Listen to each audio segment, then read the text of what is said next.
So this is the fourth segment of my series. Let's go back to SSS.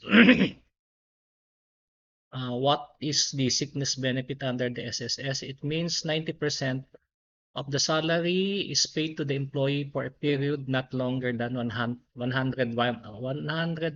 days when he gets sick. Nagkasakit siya, babayaran siya ng SSS. 90% of his salary for 120 days. Hindi naman na forever never. 120 days lang, 4 months. Ngayon, what are the requisites? I've already told you, ang requisites that kailangan meron siyang at least 3 months contribution within the 12-month preceding his sickness. And second, dapat na-confine siya. Kailangan ba sa ospital o sa clinic o pwede ba sa bahay? Pwede namang sa bahay, pwede sa clinic, pwede sa ospital. Kung sa bahay, kailangan lang may medical certification na talagang hindi siya pwedeng lumabas ng bahay at kailangan niyang magpahinga short his bedridden. That's number 2. And third, kailangan naubos niya yung kanyang sick leave. The sick leave with full pay must have already been used. So, yung sick leave, pwedeng SILP, pwedeng sick leave under the CBA, o sick leave as a company practice. Kung SILP yan, 5 days yan. Busin niya muna bago siya mag-apply ng SSS sickness benefit or sickness allowance. Kung CBA yan, kung ilan yung sick leave sa CBA. Kung company practice naman yan, the sick leave must not be less than 5 days. And fourth, he must notify his employer within 5 calendar days of confinement. Pwede naman text, pwede naman tawag over the phone. Or kung in the alternative, pwede ngang i-notify niya yung SSS kung gusto niyang mag-claim sa SSS directly. So, ang claim ng isang may sakit na empleyado, pwedeng sa employer or pwedeng sa SSS directly. In both cases, kailangan meron kang pinail na notice for within the 5-day period of your confinement. Now, assuming that the employee files the claim before the SSS. So, before the employee, hindi siya nag-file sa SSS. Kung nag-file siya sa employee, before the employer, sorry. Before the employer, sabi niya, boss, magpa-file ako ng SSS sickness benefit sa'yo. Pwede bang sabihin ng employer niya, hindi, kung ka mag-file sa SSS, no. Kung mas convenient sa employee na mag-file ng sickness benefits with the employer, kailangan i-grant ng employer yan. So what is the obligation of the employer in this regard? Babayaran niya yung sickness benefit or sickness allowance on the 15th and 30th day of the month. So in effect, parang tutuloy niya pa rin yung sweldo ng empleyadong may sakit for 120 days. And after that, ang remedy niya is that kung in-advance niya yung sickness benefit sa employee, he can get the reimbursement from the SSS. Sabihin niya sa SSS, nagkasakit yung empleyado ko, in-advance ko yung sickness benefit, please reimburse it. I-reimburse siya ng SSS provided two things, prescriptive period to, he must notify the SSS within 5 days after the confinement of the employee.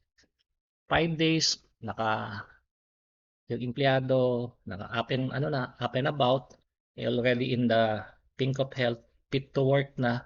So, bumalik na sa kanya, boss, reporting for duty. Diba? Within 5 days after the confinement of the employee, the employer must notify the SSS about the advance payment that the employer made to the employee. And kung hindi niya ginawa yan, possible na ma-deny yung kanyang claim for reimbursement. Now, assuming na hindi niya nagawa yan for some valid reason, kung merong valid reason kung bakit hindi niya nagawa, he actually has still 1 year to make a claim kung merong valid reason. Pero yung 1 year, yun na talaga yung pinaka-prescriptive period.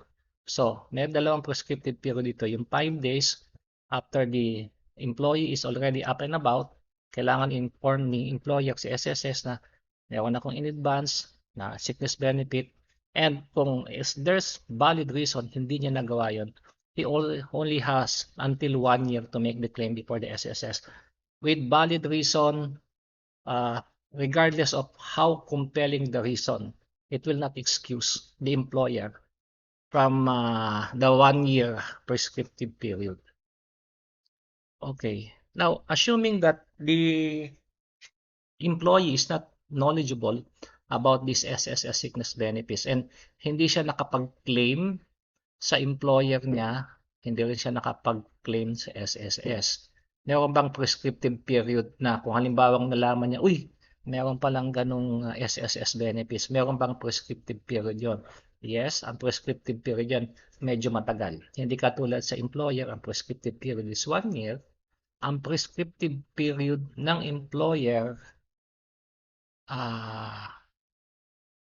to claim, ang prescriptive period ng employee to claim SSS, which he forgot, is 20 years. So 20 years contrast 1 year sa employer. Kung 1 year sa employer, sa employee 20 years. Okay. Now, yung number of contributions, sabi natin sa ECP, yung sickness benefits, di ba sinabi natin, pwede pa rin siyang mag-claim ng sickness benefits sa ECP, maski na nag-claim siya ng sickness benefits sa SSS, kasi walang exclusiveness. Hindi nag-a-apply dito sa yung exclusiveness of benefit rule. Diniscuss natin yan, nag-a-apply lang yung exclusiveness of benefit rule sa GSIS. Either you pick GSIS or you pick ECP. But if you pick ECP, you can still pick SSS, no problem. If you pick SSS, you can still get sickness benefit from ECP, no problem. Now, sabi natin na sa ECP, walang contributions. Bibigyan ka ng sickness benefit. Diba? Because, ano yung sinabi nating motherhood statement, sinabi nating shotgun answer, because sa ECP, you are covered not by reason of your contribution, but by reason of your membership. Let me repeat. In ECP, you are covered not by reason of your contribution, but by reason of your membership. In SSS, you are covered because of your contribution. So, 3, 3, 3, 3, 10. Ano yung 3, 3, 3, 3, 10? Ito yung number of contributions na kailangan nyo sa SSS. Sa ECP, 0. For sickness, 3 months. Yung pangalawang 3. For maternity benefits, 3 months contribution. For funeral benefits, 3 months contribution. Yung pang-apat na 3, hindi 3 months yun, but 3 years for disability or death benefits. So, apat na 3, 3, 3, 3, 3, sickness, maternity, and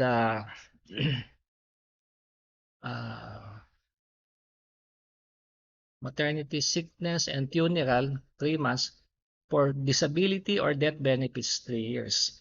Ano yung 10? Kasi sabi natin kanina, 3, 3, 3, 3, 10. Yung 10 years contribution para ka makakuha ng retirement.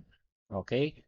So, for death, accident, or sickness, kailangan bang yung death, accident, or sickness, DAS, DAS, kailangan ba yung DAS is work-related? O hindi kailangan work-related? Pag magke-claim ka ng SSS, hindi kailangan work-related yung DAS, death, accident, or sickness. Pero for ECP, the death, accident, or sickness must be work-related. Again, what's the motherhood statement? What's the shortcut answer? In ECP, you are covered because of your membership. In SSS, you are covered because of contribution. So, kung ECP ang kine-claim mo, kailangan yung DAS, yung death, accident, or sickness, must at least be work-related. Kasi kung hindi work-related yan, hindi ka entitled. So, when is a sickness work-related? Diba? Meron tayong tinatawag na list. It is included in the occupational list. Meron tayong tinatawag na the work conditions result in the sickness. Meron tayong tinatawag na the work conditions increases the risk of the sickness. ORR. Ano yung ORR? Occupational disease results in the sickness, in risk of the sickness, increase the risk of the sickness. Sa occupational list, merong listahan ang ECP. Ito yung mga sakit. Pag ito yung sakit mo, sigurado work-related yan. You need not prove that it is work-related.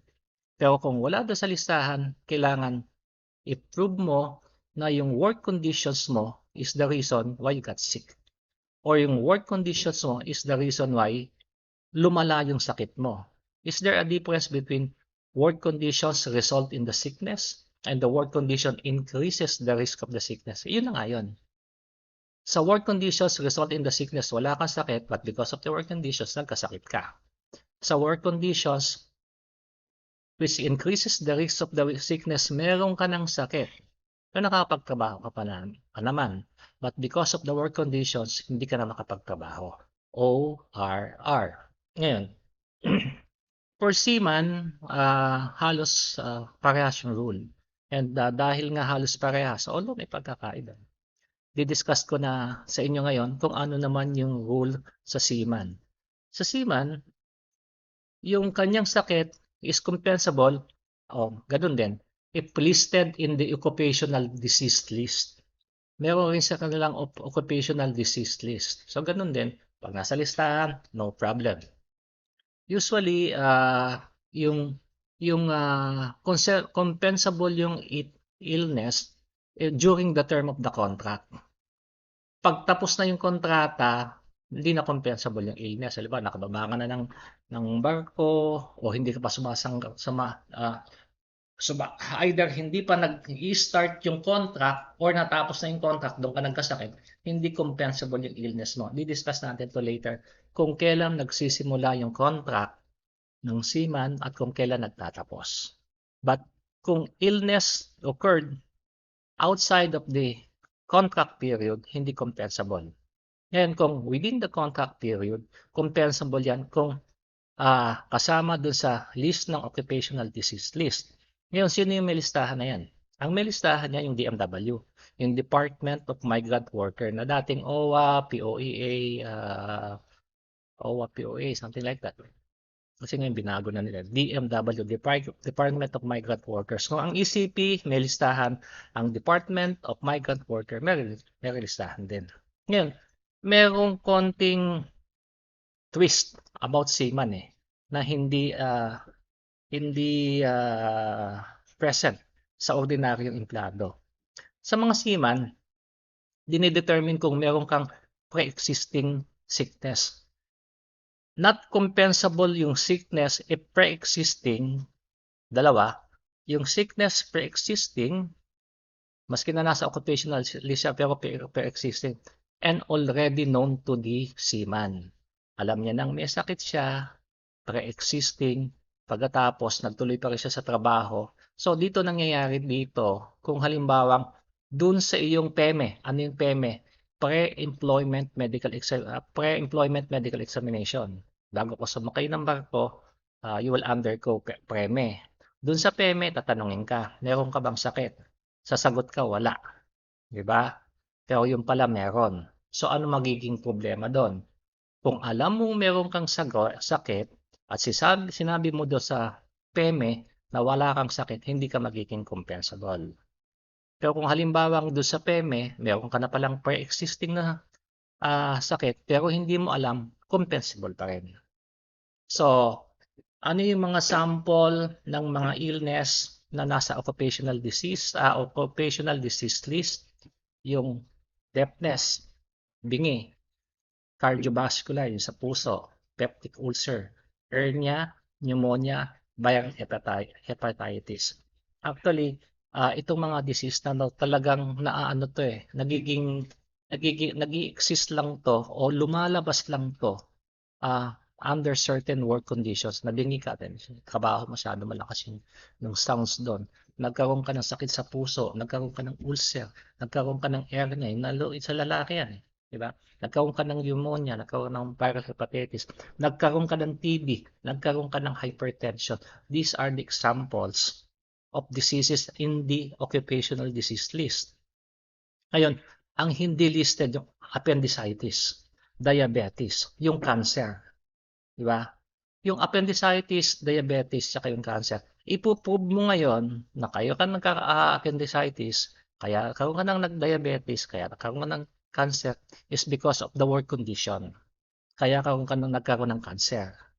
Di ba? Dahil work conditions mo, may asbestos, may fumes, may radiation. Diabetes ka, I don't know, basta, you have to prove na kung meron kang diabetes, either yung diabetes mo occurred because of the work conditions, o meron ka ng diabetes, pero nakakapagtrabaho ka, lumala. Ganon din sa appendicitis.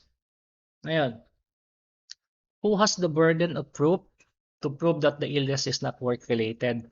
Ang burden of proof in both cases, for seaman and ordinary employee, the burden of proof is on the part of the employer. But actually, kung nagke-claim ka ng ECP, wala namang pakialam yung employer mo dyan eh. Di ba? Yung ECP naman magbabayad. Pero pag seaman kasi, merong konting ano yan, merong konting problema. Diba? Dahil siyempre, may sakit pala, tataas yung insurance premium nila and so on and so forth. So, kaya, the employer nakikialam yan. Sabihin lang yung illness mo hindi work-related. Ngayon, kung meron ganong problema, the seaman will be diagnosed by the company physician, and the company physician magde-declare kung work-related o hindi yung illness. Ngayon, kung sabihin ng employee na meron siyang sariling doktor and yung diagnosis ng doktor niya is contrast or in conflict with the diagnosis of the company physician, magkakaroon ng tinatawag na third doctor rule. Ano yung third doctor rule? Yung dalawang doktor mag-uusap kung sino ang third doctor na magda-diagnose yung dun sa empleyado. Okay? So, let me discuss the Salalima Doctrine. What is the Salalima Doctrine? The Supreme Court said in the case of Salalima that medical opinion to the contrary can be disregarded, especially where there is some basis in the facts for impairing work connections. Ano ibig sabihin nito? Minsan kasi nagkakamali rin yung doktor. Diba? Sinasabi ng doktor na hindi work-related pala. Ngayon, maraming ano na yan. In essence, ang sabi ng Salalima, maski na walang medical certificate na nagsasabing hindi work-related yan o work-related yan. Actually, ang sabi ng Supreme Court, yung medical opinion ng doctor which says work-related o hindi work-related, parang ano lang yan, parang guidance lang. Maski na merong medical certificate na nagsasabi na yung sakit ay hindi work-related, pero kung nakakita ka ng nexus, nakakita ka ng connection between the work conditions and the sickness, isusustain pa rin na yung sickness is work-related. So, anong basis ng pagsasabi na mayroong connection? Logic or common sense? So, actually, yung physician o yung doktor, malaki naman yung points na malaki naman consideration sa binibigay sa kanya pag sinabi niyang hindi work-related. Pero, in the Salalima, the law does not require a medical certificate. The law actually suggests that there will be a liberality. Pero wag naman sobra. So, kung merong teacher na overtime ng overtime and because of that, nagkaroon siya ng hepatitis, meron bang nexus between overtime and hepatitis?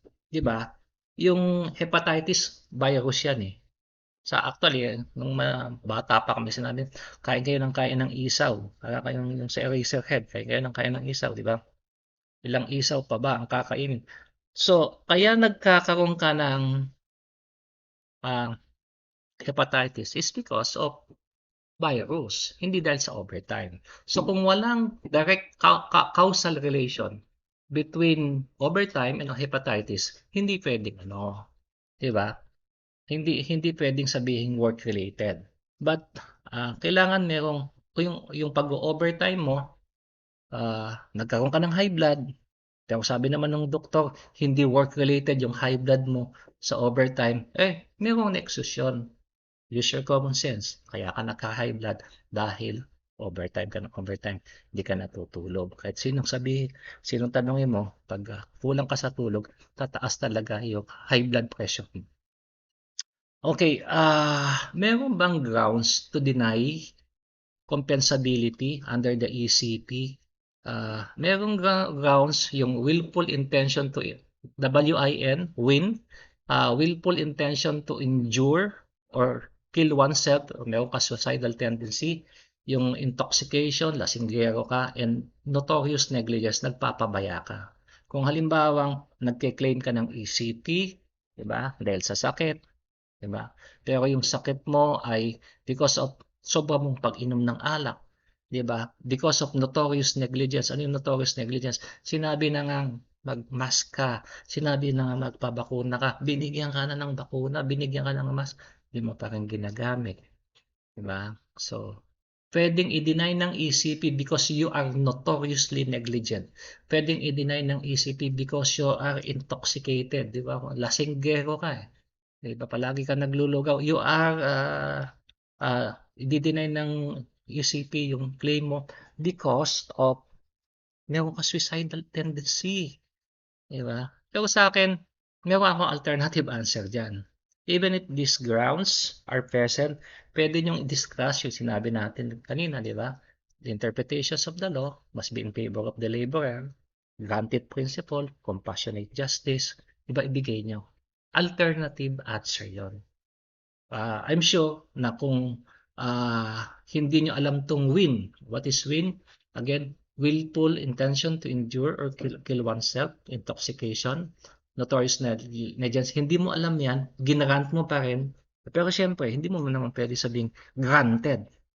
Kailangan meron kang justification. So, i-discuss mo yung compassionate justice, yung nature ng labor law, etc., etc., etc.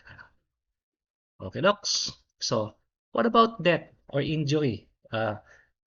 Sabi natin dapat work-related rin. Diba? Pero kailang magiging work-related ang work-related? There are at least 6 rule, performance rule, dual purpose rule, proximity rule, benefit rule, engagement rule, and comfort rule. So, know this rule by heart. Ano yung performance rule? Kailan ba ito na, summarize natin. Mas madali nyo maintindihan. Ask yourself, was the employee performing his job? Number 1.